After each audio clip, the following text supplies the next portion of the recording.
Hallelujah, dakilang Diyos, amang banal, hallelujah, sa umagang ito, sa muli po Panginoon, narito kami o Diyos, hallelujah, muli po kami sama-sama upang patuloy namin i-alay ang aming po mga buhay at sabayin ka po namin, Panginoon, sa Espiritu at katotohanan. Sa umagang ito, nagpapasalamat po kami, Panginoon, hallelujah, sa mga panahon nakalipas po sa amin na kung paano matabigyan ng buhay, kalakasang espiritual, kami po ay nagpapasalamat. Narito Diyos, hallelujah, bawat isa amang banal, hallelujah, lumalapit sa iyo amang banal, hallelujah, at nagpakumbaba. Dalain ko amang banal na igawan yung Diyos, mapagpalang kamay sa kanila.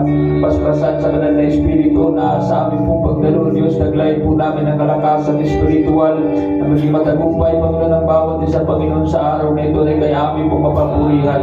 Kaya purihin ka amang banal, hallelujah, sa patuloy na gawain, hiling po rin po amang banal sa anuman po, Panginoon, ang amin pong mga pagkukulang, mga kamalian po namin, O Diyos, hindi namin ang magbanal na patawarin po niyo kami. Linisin po niyo, Diyos, sa banal na espiritu ang bawat dyan sa amin, nalang po kami sa paging karapat-dapat. Nakalugdan po niyo kami, Panginoon, sa inyong muling pagparito, upang lahat po kami sa mga kasama po sa iyong pong karya. At sa pagtuloy ng gawain ng magbanal, patuloy ng panaan po sa aming pong kalagitnaan. Pagpalain po niyo, Diyos, at gawain ito at maging matagumpay. Ang lahat po namin pong gagamitin. Ang bawat at tayo sa unahan, i-guide po sila, O Diyos, hallelujah, sa banal na espiritu, na maging pagpapala, Panginoon, na maging matagumpay, Panginoon, hallelujah, gawain ito. Maraming pong salamat, pagpalain po ang patuloy ng gawain sa pangalan ng Jesus. Amen.